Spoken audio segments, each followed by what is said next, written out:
This is Bishop Hughes in the Diocese of Newark, and it is Holy Week. And it is an unusual Holy Week. In some ways, it reminds me of Holy Week back in pandemic, where there was so much worry and anxiety and fear that seemed to impact everything that we did. But there's a big difference. Back then, our worship had to happen online, and now our worship happens in person. And I want to encourage you this week to make an effort to go to as many Holy Week services as you can. I know it sounds like I say that every single year, and I do say it every single year, but this year is different. And different in that way that it was during pandemic. This year, there's a level of worry and a level of anxiety that is not going to go away. There's a sense of danger that some are feeling, not everybody. There's the danger that people feel personally and that they also feel about family members. The way people order their lives has been changing dramatically, deciding whether they can fly out of the country or fly into the country. And as families had plans, this is a time where families are often together. Some are discovering that it just doesn't make sense to do that right now. There's too much uncertainty about how they would make it safely home, whether that is coming or going into the United States. This is real worry.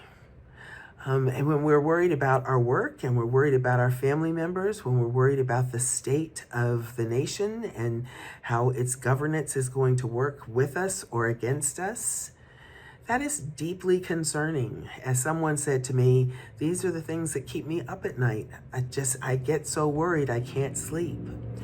So again, I say, during this week, especially when so many of our churches and our congregations are gathered to worship, get yourself to as many as you possibly can.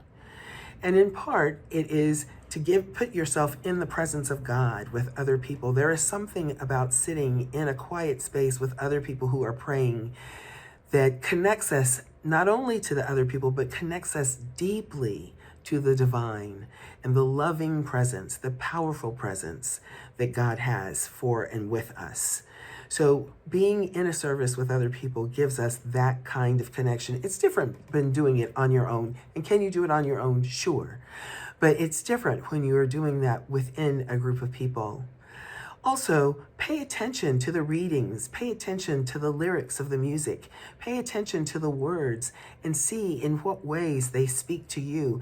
And I tell people in services all the time, tear that piece out or take a picture of it so that it's on your device, or tear that little piece out and let it be a bookmark or put it on your mirror, put it where you're going to look at it every single day and keep going back to those words. If something catches your attention in a service, if there are words or a phrase or a verse or the turn of a phrase in a hymn, let that minister to you through the week. I would also say this: now is the time to be bold and ask for what you need. If you are sitting in a pew in an Episcopal church and you need somebody to pray for you, I tell you, either speak to the person who's sitting next to you and ask, would you pray for me or with me? Ask them to do that. Most Episcopalians will. If you feel too shy to do that, you go directly up to that priest after the service and ask them to lay hands on you and pray for you. There's no reason for us to sit isolated, alone, and worried and afraid. And when we reach out to each other, and when we allow God into the situation with us, not only do we feel God's presence and blessing, and not only do we put our worry in front of God and we can let it go, but also we can start to hear the way God is trying to guide us. God does not plan for us to sit hopeless and helpless and afraid. God has plans for every single one of us to live a life that is full of joy, that is making meaning and has a purpose. And that purpose usually involves taking care of other people that belong to God too in some way. And God does not mean for us to be alone. So it is Holy Week. Wherever you are, I ask you, I offer it to you, I urge you to embrace it.